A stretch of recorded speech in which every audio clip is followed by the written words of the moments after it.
Aimables téléspectateurs, bonsoir et bienvenue à ce numéro rétrospectif de votre magazine socio-chrétien Menuram, le magazine qui vous apporte la parole des dieux chez vous. Ce soir, comme je viens de le dire, c'est un numéro spécial rétro. Nous allons parcourir ensemble avec vous et mon invité tous les sujets abordés, exploités tout au long de cette année, parce que nous avons déjà fait une année avec vous. Et merci pour la confiance et la fidélité que vous nous témoignez. Et ce soir encore, vous êtes là. Et en cette deuxième saison, nous savons que vous n'allez pas nous abandonner. Pasteur Tim Grace, bonsoir. Bonsoir, Sœur Clémence. Dans la joie de vous revoir, et moi donc, après avoir parcouru toute une année ensemble, oui, ensemble. Nous sommes là pour un numéro rétro. Toujours. Pasteur, vous êtes de votre nom complet. Vous êtes, on vous appelle Pasteur Tim Grace Kapoudrik. Yes. Vous êtes parmi les assistants du pasteur Dominique Ngoy au Centre évangélique La Résurrection. Exact. Vous êtes marié une seule fois et à une seule femme, Exact. à Madame Nana Bossambo Kapoudrik. Ouais. Et vous êtes père de 4 enfants biologiques et avec plusieurs enfants spirituels. Exact. Une centaine d'ailleurs. Une centaine, ok. Vous êtes médecin de formation. Ouais. Et formateur et encadreur de jeunes. Ouais. Et il y a autre chose à ajouter? Oui, je n'aime pas trop ajouter, mais je crois qu'aujourd'hui, après une année, je peux dire un mot.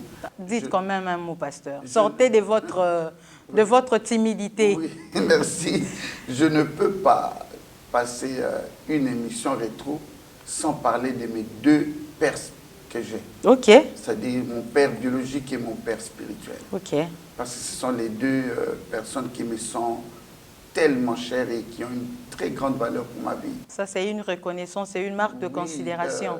Oui, on dit qu'on reconnaît un arbre par ses fruits. Tout à fait. Et moi, je suis le fruit de ces 2 pères.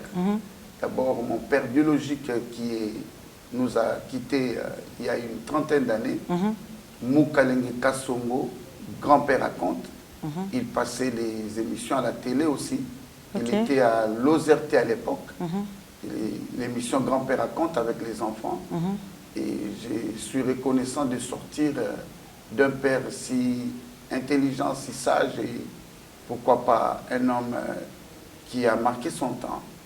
Mais aussi, je voudrais être reconnaissant aussi ce soir, dire que je suis fils de pasteur Dominique Ngoy Kabouya, le visionnaire et le représentant légal du Centre évangélique La Résurrection, dont je suis fier. Donc, sans oublier ma mère, Maman Hélène, et comment ne pas parler de ma mère biologique qui nous avait aussi quittés, Moussaou Tousseko Clémentine Kabongo. Donc, voilà, je ne pouvais qu'ajouter ça.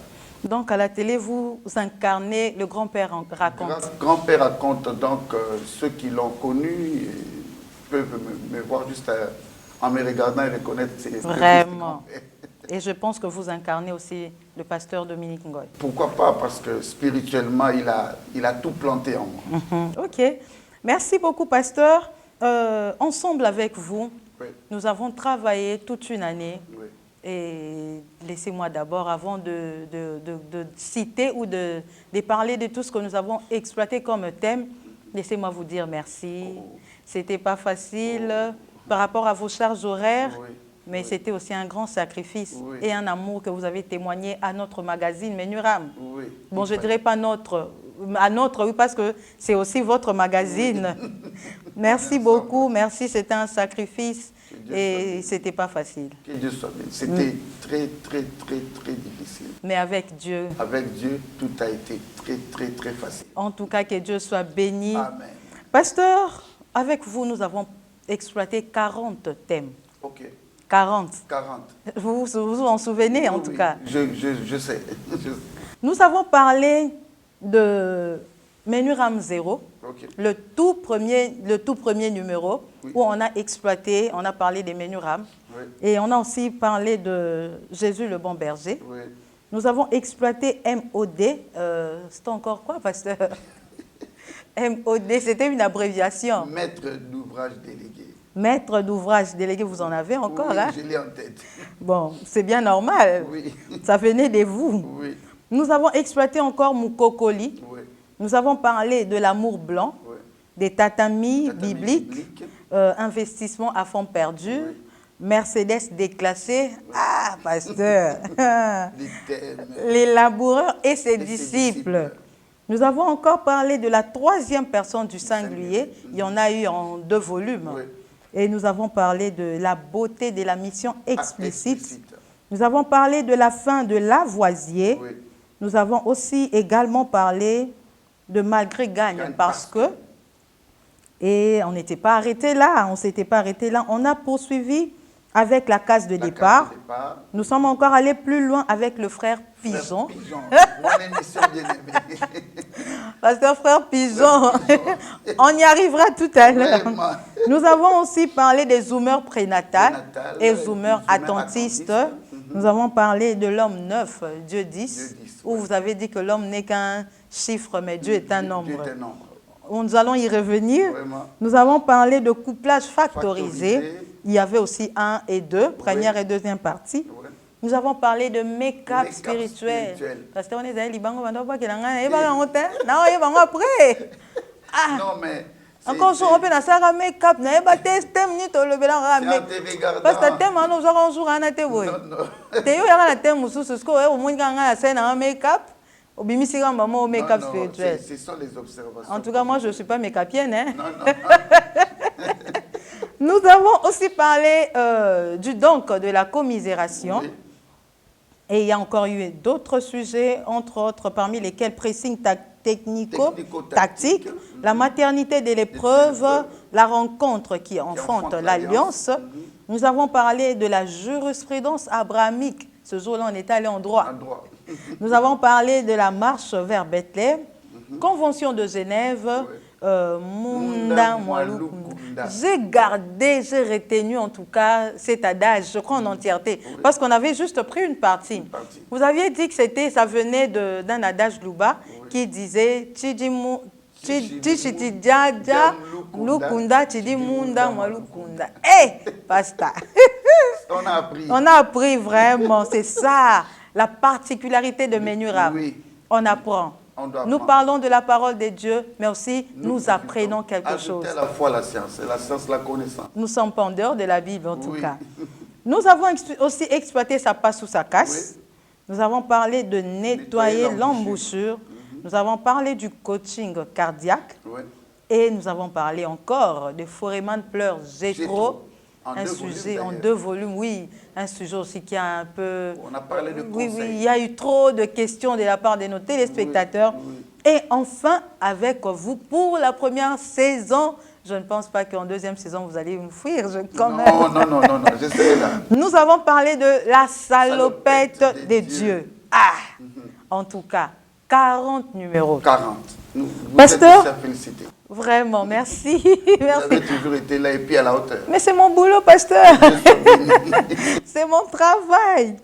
Pasteur, nous allons revenir sur quelques sujets ensemble avec vous. En tout cas, nous allons passer en revue quelques sujets que je prendrai au hasard. Oui. Vous allez juste nous donner les résumés, en quelques mots, l'essentiel de ce que nous avons exploité. Comprenez qu'en ce temps qui nous est imparti, nous ne saurons pas revenir sur tous les 40. Alors nous ne prendrons que quelques sujets. Ouais, y a pas de Et problème. je pense que ça venait de vous. Prouvez-le nous, hein, en tout cas. Non. Je ne pense pas que c'est la prédication d'autres personnes Non. que vous nous avez Non, emmenées non, ici. non. On a Ok. lu Je prendrai au hasard en tout cas. Pasteur, commençons par Jésus le bon berger. Commençons par Jésus le bon berger. Quel était l'essentiel de ce sujet, Jésus le bon berger? Merci pour cette bonne et belle question. Je suis très content de passer en revue quelques sujets. On aurait même pu faire pour tous les 40. Vraiment, faute de temps. Faute de temps. Et puis, c'est la télé, comme vous me dites Oui, toujours. La télé, le temps nous est imparti. Jésus le bon berger. Il était question dans ce message-là que chacun de nous comprenne qu'il y a un berger qui sécurise. Ok. En fait, le monde est un terrain glissant. C'est un terrain complexe. Le diable est descendu sur terre en cascade et les démons sont là. Ok. C'est-à-dire, étant donné que nous sommes sur la terre, la seule porte pour être sécurisé, c'est Jésus. C'est Jésus et c'est lui qui reçoit Jésus comme Seigneur et Sauveur. Il se met à l'abri de tout ce qui peut exister sur la terre comme problème, à l'abri de tout ce qui peut exister sur la terre comme esprit malveillant, à l'abri même du diable. Donc ils n'ont rien à faire aussi longtemps que tu as Jésus-Christ comme ton Seigneur et ton Sauveur. Il te sécurise, il te prend en charge et il t'amène au ciel. Mais il faut d'abord le recevoir. Quand on le reçoit, c'est alors qu'il devient notre bon berger. Le tout passe par recevoir Jésus comme Seigneur et Sauveur. Merci, pasteur. Amour blanc. Oh. Amour blanc, je me souviens, vous avez dit qu'amour blanc, ce n'est qu'un poisson. Oui. Un poisson de Chine. Oui, j'ai d'ailleurs, je suis allé prêcher quelque part où j'ai parlé de l'amour blanc. L'église était stupéfaite. Vraiment. L'amour blanc n'est qu'un poisson. Okay. Un poisson qui vit dans les rivières, dans les mers, tout autour de la Chine. Et ce poisson, il a pour particularité l'assainissement de son milieu et son environnement. D'ailleurs, lorsque nous parlons de l'amour blanc, je vois directement Matthieu 22. C'est-à-dire, je vois Jésus-Christ qui dit, toute la Bible, tous les commandements sont restreints à deux éléments. Un, tu aimeras l'Éternel, ton Dieu, de tout ton cœur, de toute ton âme et de toute ta force. Deux, tu aimeras ton prochain comme toi-même. Alors je me dis, il y a Dieu à aimer. Premièrement, il y a aimer ton prochain comme toi-même. Donc, tu devras d'abord commencer par t'aimer toi-même. Ok, parce que vous avez parlé de trois personnes à aimer. Et puis la troisième personne, c'est ton prochain. Okay. Et l'amour blanc, le poisson, qu'est-ce qu'il fait? Il s'aime tellement qu'il ne supporte pas de vivre dans un environnement sale, ce poisson-là. Okay. C'est-à-dire il assainit son environnement et là où il vit est très clair. Peu importe, jeter la saleté, il viendra le repousser petit à petit, puis vous verrez que son environnement est très clair, donc toujours assaini. C'est comme ça que nous avons fait appel, nous en tant que chrétiens. Nous avons reçu Jésus, oui, c'est très bien, c'est une bonne chose, mais comment nous vivons? Quel est notre environnement? Comment nous procédons pour vivre dans cet environnement? Donc, nous avons demandé que nous puissions copier le poisson amour blanc. Tirer une leçon de ce poisson. Un poisson, mais qui nous donne une leçon. C'est-à-dire assainir son environnement. S'aimer soi-même et aimer son prochain. Pasteur, tatami biblique. Oh. Tatami biblique. Tatami biblique. Déjà, le fait de parler de tatami, ça nous fait appel à ce que nous appelons un tapis. Mais ce n'est pas n'importe quel tapis, c'est un tapis japonais pour le combat. Okay. Or, parler du combat, la Bible commence par le combat. La Bible termine par le combat. Regarde bien les versets, les tout début versets de la Bible. Dieu lui-même, dans Genèse 3, 15, il dit que tu écraseras la tête du serpent et celui-ci te mordra le talon. C'est déjà un combat. C'est déjà un combat qui t'attend. Et la Bible, vers la fin, Apocalypse 21, lisez bien tout le chapitre. Vous verrez qu'on dit à celui qui vaincra. Il vaincra quoi? C'est un combat. Et pour vaincre, Jésus-Christ nous donne le secret, c'est de monter sur le tapis. Quel tapis? C'est la parole de Dieu. Donc, le tatami biblique, ce n'est que la parole de Dieu sur laquelle, si nous montons, nous remportons la victoire sur la terre, peu importe les circonstances. Pasteur, nous poursuivons. Cette fois-ci, nous abordons la troisième personne du singulier. Okay. Ce sujet avait trait au mariage. Oui. Et la troisième personne du singulier, pasteur. Je me souviens, j'ai reçu beaucoup d'observations à l'église. Et même dans ma famille, mes frères, mes amis, j'ai eu beaucoup d'appels Pourquoi tu parles de la troisième personne en ce sens-là? C'est simple.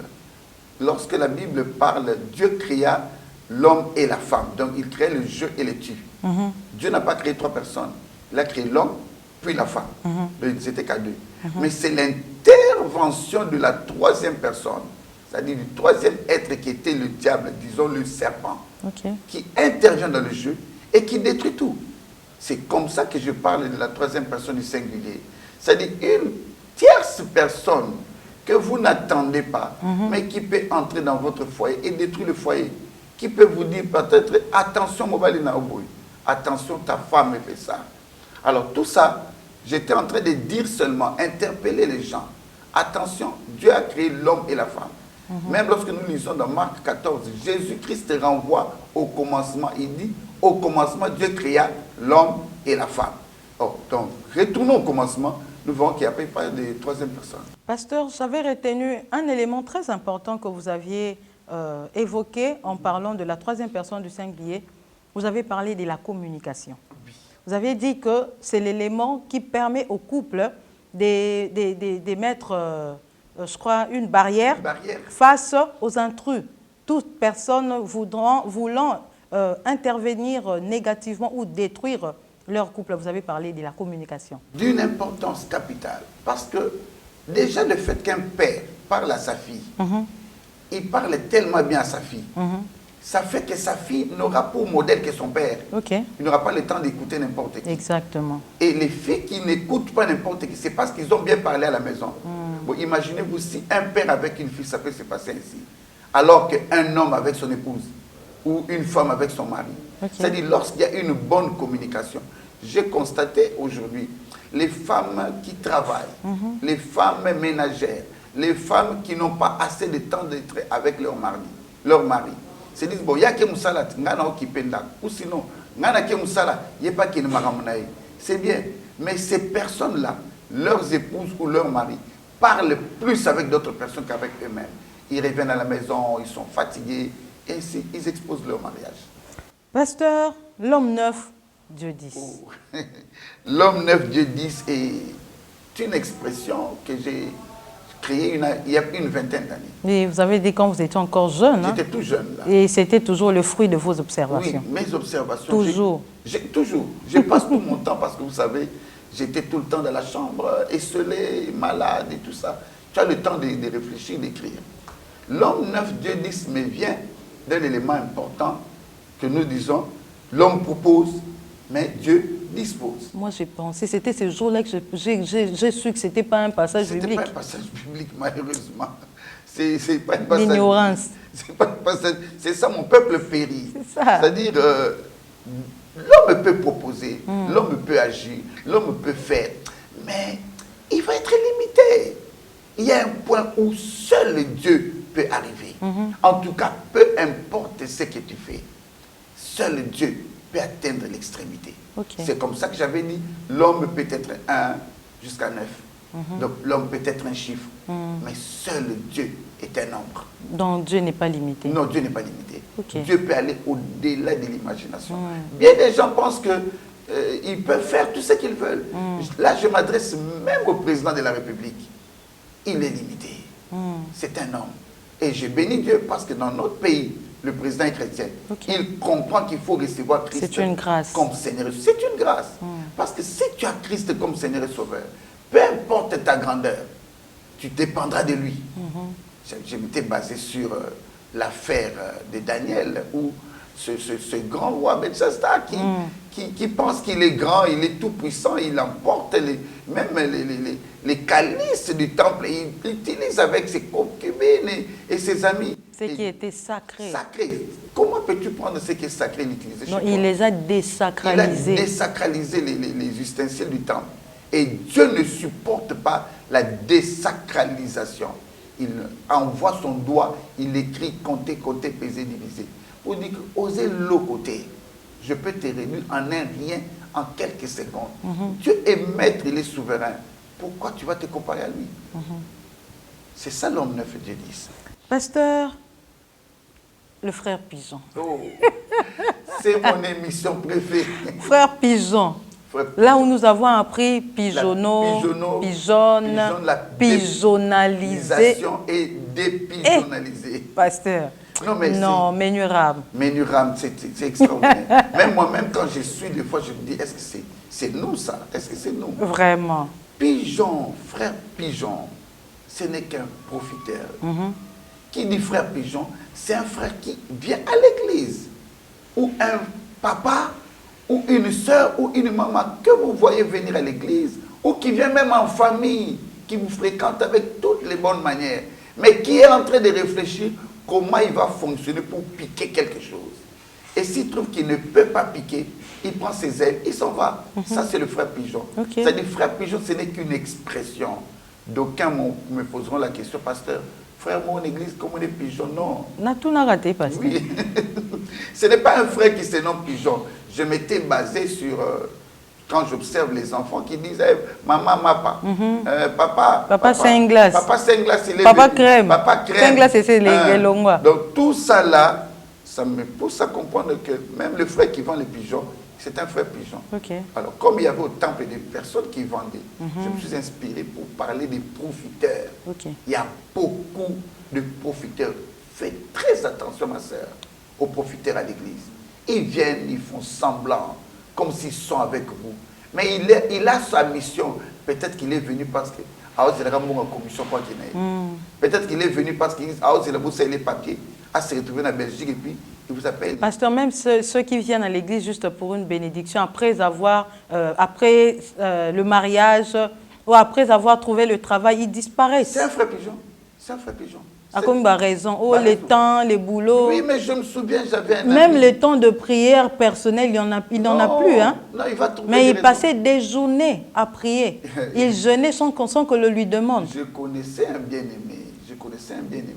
C'était une maman qui, tout le temps, priait, mais quand elle a reçu le mariage, mais toi, tu ne te fais pas voir, elle a passé, s'occuper du mari. L'enfant a grandi. Oh, Mikolo, vraiment, elle a trouvé. Oh, Mikolo, vraiment, elle a quitté Moussala, retard à quelle heure? Oh, 17h. Mais à l'époque, à 17h, tu quittais la maison, tu peux venir. Tu peux venir même en retard. Viens quand même au culte. Alors, les dimanches, tu travailles. Oh non, les dimanches, je dois m'occuper de mon mari. Ah bon? Pigeon. Que Dieu nous dépigeonnalise. Oui, que l'Éternel dépigeonnalise l'Église. Pasteur, make-up spirituel. Oui, make-up spirituel. En fait, lorsque nous parlons de make-up, on voit l'hypocrisie. Ok. À frère Pigeon, c'était des profiteurs. Les profiteurs. Mais make-up, l'hypocrisie. C'est l'hypocrisie. On voit les hypocrites. Les hypocrites à l'église. Parce que le make-up, c'est une façon d'embellir la personne pour donner une belle image, une autre information d'elle. Mais en fait, quand la personne quittera la fête ou quittera, je ne sais pas où, il rentre, il se démaquille par vous reconnaissez, oh, ça c'est elle. Donc c'est un semblant en fait. Le make-up est venu par nos amis de cinématographie. Parce que c'est de l'art. C'est là-bas qu'on a appris à faire le make-up pour donner une autre image de l'artiste. Pour qu'on ne garde pas sa vraie figure, quoi. Mais curieusement, à l'église maintenant, les gens viennent, ils vous donnent une impression d'être un bon frère, une bonne sœur. Oh, tu te dis, ça c'est un pasteur. Tu peux l'accueillir chez toi. Tu peux même lui laisser manger à ta table quand tu n'es pas là. Mais un grand hypocrite, il vient mais il envie. Il vient, il est d'accord avec toi, mais aussi avec les chaises de ta maison. Il est d'accord avec toi, mais avec une sœur qui vit chez toi. Il est d'accord avec toi, mais il est aussi en train de chercher dans cette église, qu'est-ce que je peux faire. Je connais un pasteur à qui on a laissé la place pour prêcher. Mais il a demandé au pasteur responsable de l'église, est-ce que je peux prier pour les fidèles? Un homme sérieux. Mais vous savez ce qu'il a fait? Il allait dans les oreilles, il s'approche des oreilles des fidèles. Il lui parle, s'il te plaît mon frère, je vois la paire des chaussures que tu as. Est-ce que tu peux s'aimer ça pour que je prie pour toi?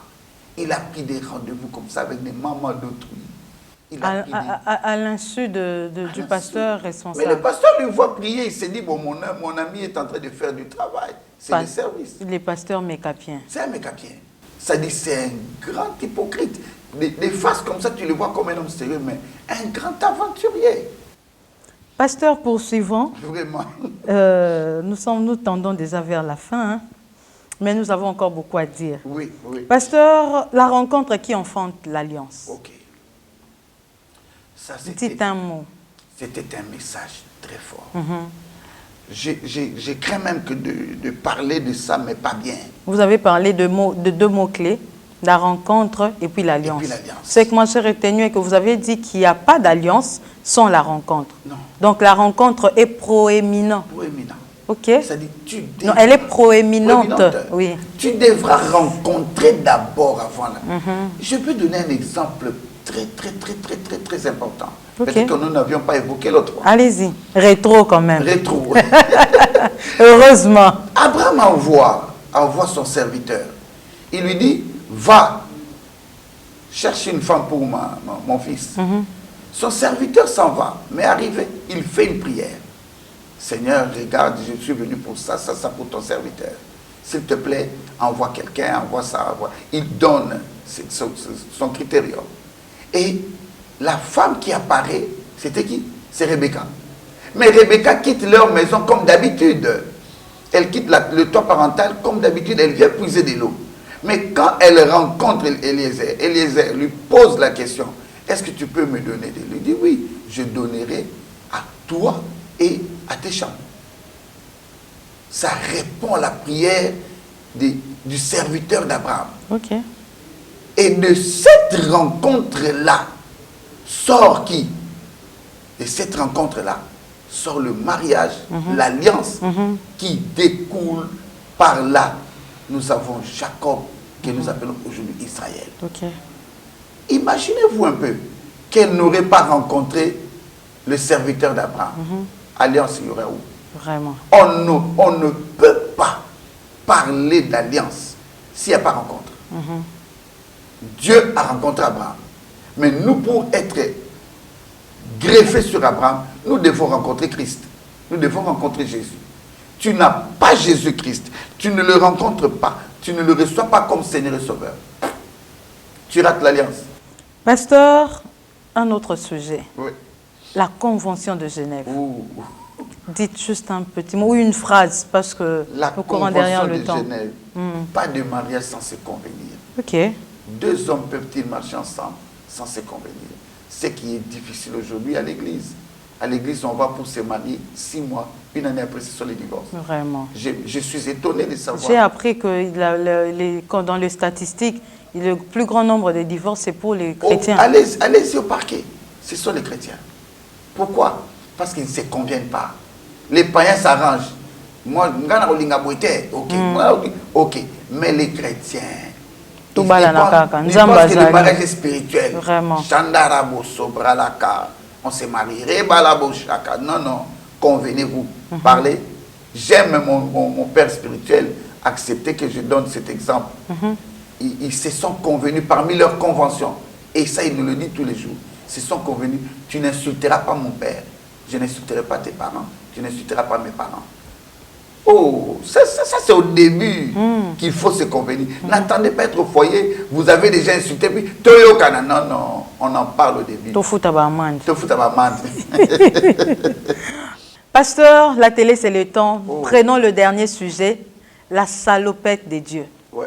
Et la salopette des dieux, nous avons reçu les questions d'un téléspectateur. Je crois qu'il nous suit en ce moment. C'est M. Yannick Biata. Ok. Voici ses questions. Il a dit, le pasteur nous a dit que Dieu travaille continuellement dans nos vies sans repos. Parce que la salopette de Dieu faisait appel au travail. Et sa question est la suivante. Quelle est la place du repos dont Genèse 2.2 nous parle et il s'agit de quel repos? Non mais écoutez, je ne sais pas. C'est un monsieur, hein? Oui, c'est un monsieur Yannick Biata. Yannick Biata. Je suis en train de répondre à mon frère et à plusieurs personnes. Le problème, c'est juste la lecture attentionnée de la Bible. Okay. Lorsque la Bible parle de repos, dans Genèse 2, il s'agit de quel repos? La Bible dit que Dieu s'est reposé de son œuvre. Okay. C'est-à-dire du travail qu'il était en train d'abattre. Il venait de créer. Il s'est reposé par rapport rapport au travail. Il ne s'est pas reposé de gouverner. Il ne s'est pas reposé d'être Dieu. Il s'est dit, bon, je suis Dieu, je vais au repos. Non, il s'est reposé du travail. Il venait de créer. Il s'est reposé de son œuvre. C'est du travail qu'il venait d'abattre. C'est comme aussi, comme on dit que pendant notre sommeil, l'homme se repose. Mais les cerveaux fonctionnent, le cœur bat. Je voulais donner ça. C'est-à-dire, lorsque nous dormons, nous allons quoi? Nous allons nous reposer. Nous reposer. Nous dormons. Mais cela ne veut pas dire que le cœur arrête de pomper le sang. Cela ne veut pas dire que l'estomac arrête de malaxer. Cela ne veut pas dire qu'il y a dans notre corps les glucides, les acides aminés, les protéines et tout ça, l'osmose est arrêtée. Non, les oligo-éléments continuent à circuler. C'est-à-dire Dieu ne se repose pas de la divinité. Dire que Dieu est au repos, ça veut dire que la divinité s'est arrêtée. Donc l'œuvre divine, donc il s'est reposé du travail qu'il venait d'abattre. Il dit, oh, non, je ne continue plus le travail de la création. Il s'est reposé de la création, mais il ne s'est pas reposé d'être Dieu. Sinon, mais c'est une catastrophe cosmique. Vraiment. Merci beaucoup pour cette réponse. Une deuxième question, venant toujours de M. Yannick Biata. Il dit, il parle d'Ésaïe 6.1 qui parle du pan de sa robe, parce que vous avez parlé de la tenue de Dieu. Il demande si la salopette est une tenue de travail, parce que vous avez dit d'ailleurs que c'était la meilleure tenue de Dieu. Alors quel serait le rôle de sa robe? La robe dont on parle, Ésaïe 6.1, qui parle du pan de sa robe. Maintenant, il demande la robe là, son rôle c'était quoi? Une robe de soirée, des fêtes, des sorties. Très cher bien-aimé, mon frère, mon ami Eric Biata, Jésus-Christ vient de ressusciter. Il sort de la tombe, Marie vient, il se rend compte que Jésus n'est pas là. Et Marie entend la voix d'une personne qui lui parle derrière. Marie se retourne et dit, mon Seigneur, si c'est toi qui as pris le corps de notre maître, dis-le-moi. Il l'appelle Marie. Marie sursaute. Il dit Rabouni.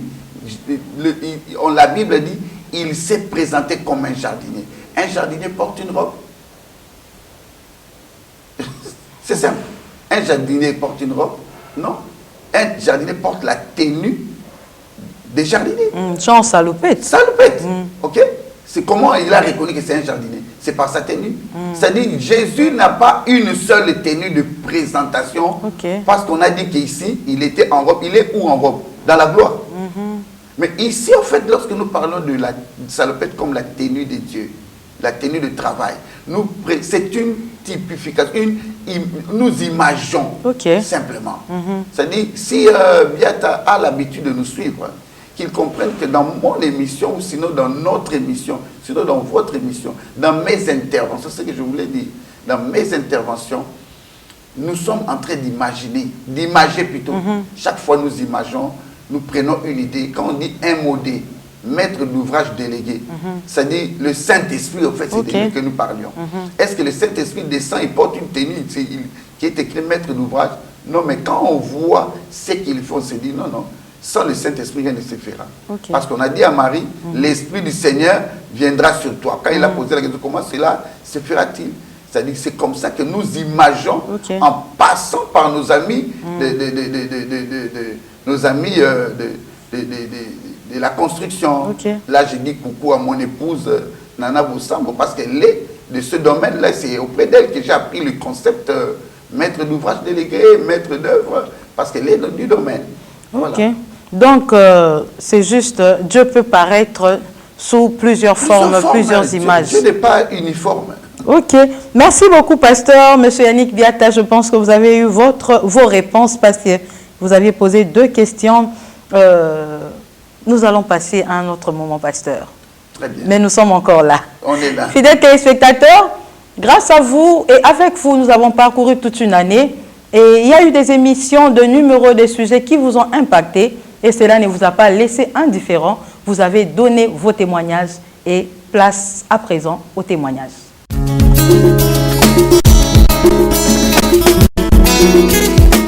Bonjour. Bonjour. Pourriez-vous vous présenter, s'il vous plaît?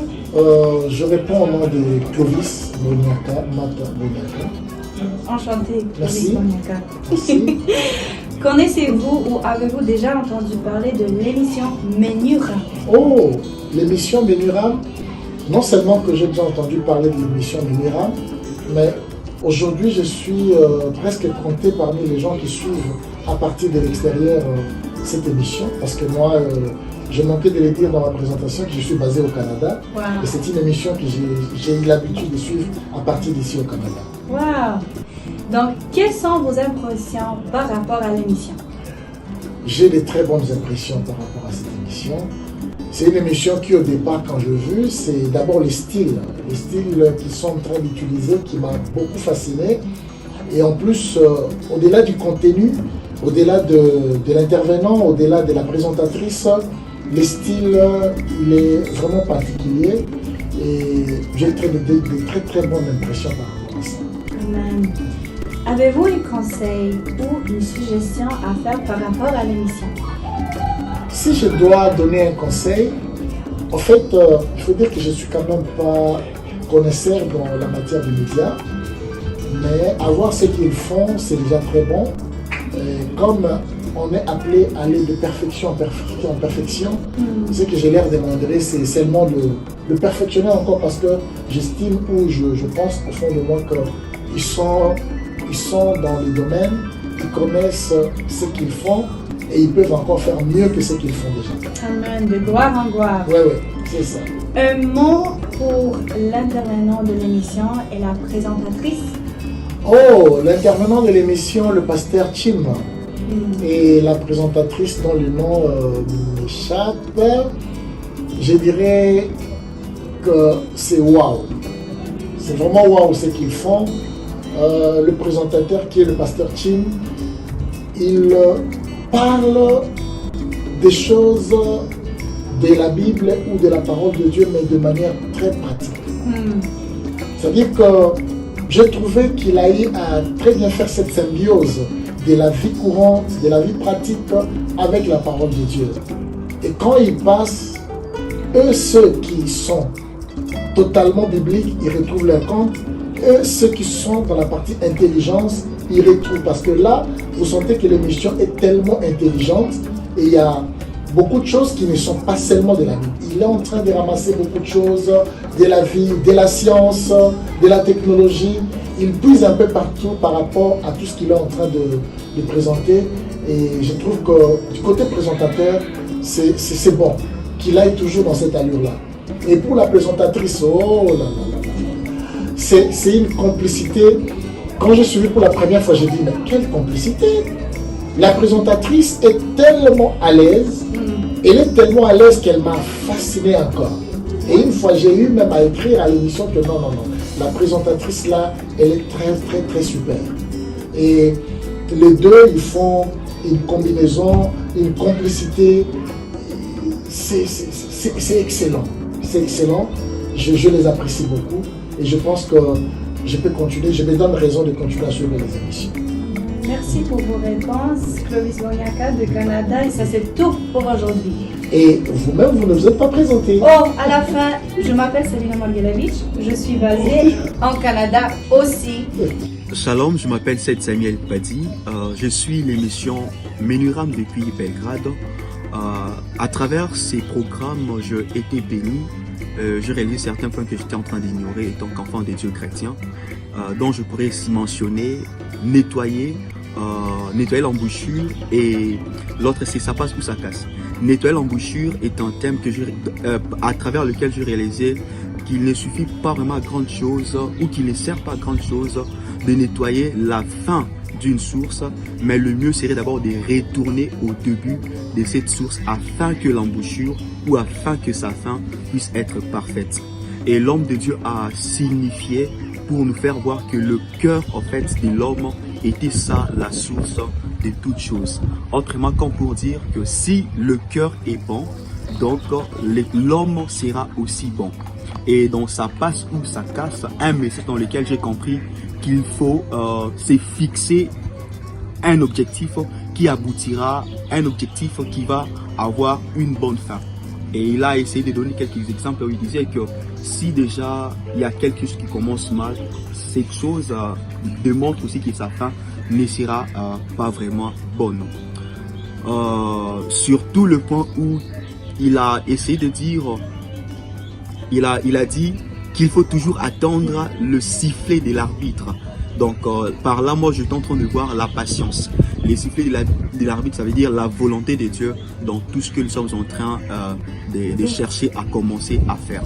Et pour finir, je bénis le Seigneur pour ces programmes que je cite Menuram, car à travers ces présentateurs, je été vraiment béni et je prie que le Seigneur continue à bénir ces programmes. Et à vous qui êtes peut-être en train de suivre ces petits mots, j'aimerais juste vous suggérer que vous puissiez aussi le partager avec d'autres. Je parle du lien de la chaîne YouTube afin que d'autres personnes puissent aussi en avoir et être bénies, car c'est alors que personnellement je suis en train de croire que nous allons accomplir la mission de tout un enfant de Dieu décrit dans le livre de Matthieu chapitre 28. Que Dieu vous bénisse. Bonjour, c'est Glody Bekibé pour la province de Kwilu. Je suis un téléspectateur de l'émission Menuram. C'est depuis toujours que je suis en train de suivre cette émission. Et cette émission m'a vraiment beaucoup apporté et m'a permis de comprendre la parole de Dieu sous une autre facette, au-delà du fait d'être chaque dimanche à l'église, mais l'émission Menuram m'a permis de comprendre la parole de Dieu avec des thèmes spécifiques et bien particuliers. Et depuis que je suis en train de suivre l'émission Menuram, l'émission qui m'a plus marqué, c'est Nettoyer l'embouchure. Nettoyer l'embouchure, c'est l'émission qui m'a beaucoup plus marqué. Et ma prière pour Menuram est que Dieu bénisse Menuram, bénisse l'initiateur de cette émission, afin que l'émission puisse aller de l'avant, puisse encore bénir les enfants de Dieu. Merci. Bonjour à tous, ici Clarisse Mambo de Montréal, Canada. J'avais tenu à faire cette vidéo pour remercier les Menuram, le programme que je suis toujours sur YouTube ou Facebook, des petits extraits. Remercier le prédicateur, remercier la présentatrice. Merci de faire partie de nos vies, nous qui sommes tout le temps au boulot, qui n'avons pas le temps peut-être d'aller à l'église sur place. Nous vous suivons sur YouTube, sur Facebook, et j'aime bien les sujets, des petits sujets. À première vue, ça paraît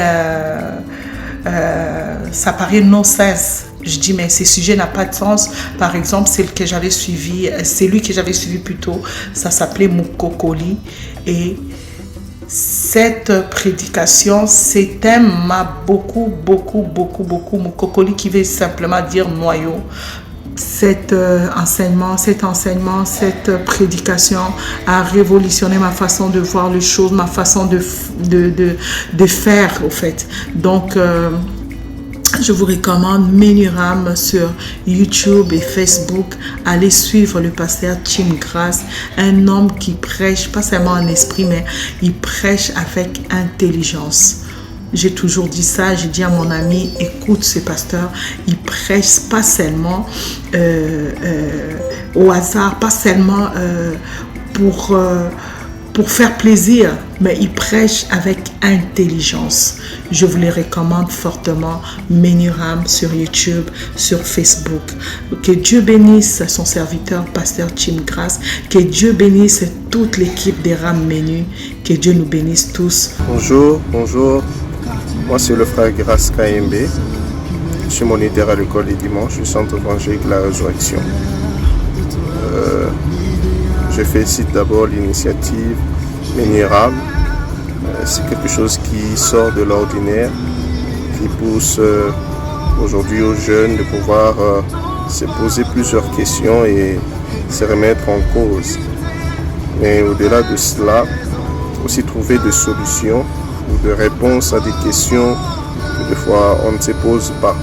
Déjà, il n'y a qu'à voir le thème, les sujets qu'on exploite dans le Menuram. Cela attire beaucoup de curiosité. Alors, je vous félicite et je peux déjà dire qu'on est à notre niveau satisfait et nous souhaiterons encore qu'il y ait encore beaucoup plus. Alors, pourquoi pas que Menuram s'étende au niveau de plateformes de réseaux sociaux mettre à la disposition même de supports pour permettre à qui le veut de pouvoir s'en procurer, afin de pouvoir essayer de revenir encore sur plusieurs thèmes déjà vus et pouvoir en tirer encore plus de bénéfices. Et j'aimerais apporter aussi ma contribution en proposant si Menuram pouvait s'adapter aux plus jeunes, disons à ceux qui sont au niveau de l'école des dimanches, et des émissions qui peuvent les attirer, parce qu'aujourd'hui le monde évolue et nous savons que le diable est en train de travailler pour détourner les enfants de Dieu, et la Bible déclare que nous devons enseigner les enfants dès le bas âge le chemin du Seigneur, et quand ils seront grands, ils ne s'en écarteront point. La Bible déclare que Jésus grandissant en sagesse, en grâce et en stature. Si Menuram peut appliquer ces principes auprès des enfants en proposant des émissions qualifiées, des émissions qui peuvent se rapprocher à leur âge, ça serait une très bonne chose. Heureux anniversaire encore à Menuram et que le Seigneur vous bénisse.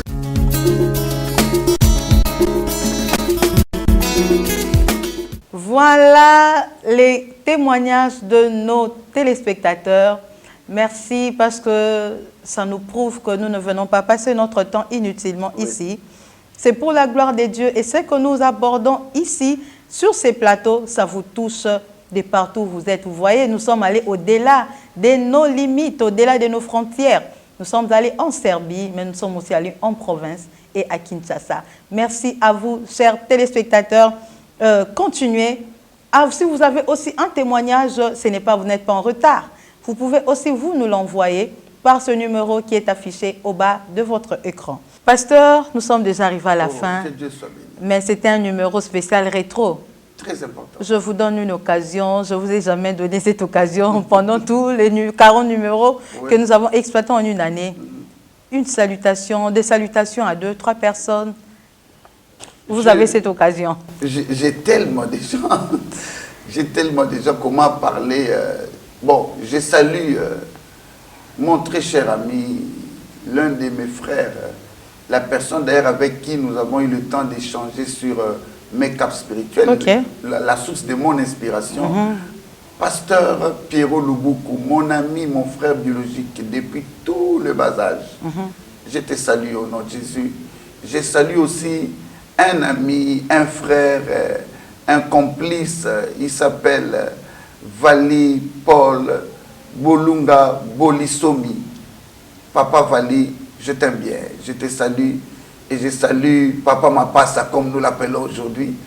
Je voudrais dire aussi une salutation spéciale à une personne que j'aime bien, Pasteur Chichibea Grace. Je te salue au nom de Jésus. Que l'Éternel soit béni. Merci beaucoup, pasteur. Fidèles téléspectateurs, c'est déjà la fin de votre magazine socio-chrétien Menuram dans son édition spéciale rétro. Nous étions avec le pasteur Tim Grace. Nous avons parcouru ensemble avec vous, fidèles téléspectateurs, tous les 40 numéros exploités en une année. Et avant de nous quitter, laissez-moi aussi souhaiter un heureux anniversaire à mon jeune frère Harmonie Moukoulou, l'architecte, mais aussi à Arline Nyanga. Joyeux anniversaire, que Dieu vous bénisse abondamment, qu'il vous regarde favorablement. Quant à moi, je vous dis au revoir. On se retrouve le jeudi prochain à la même heure avec le même plaisir.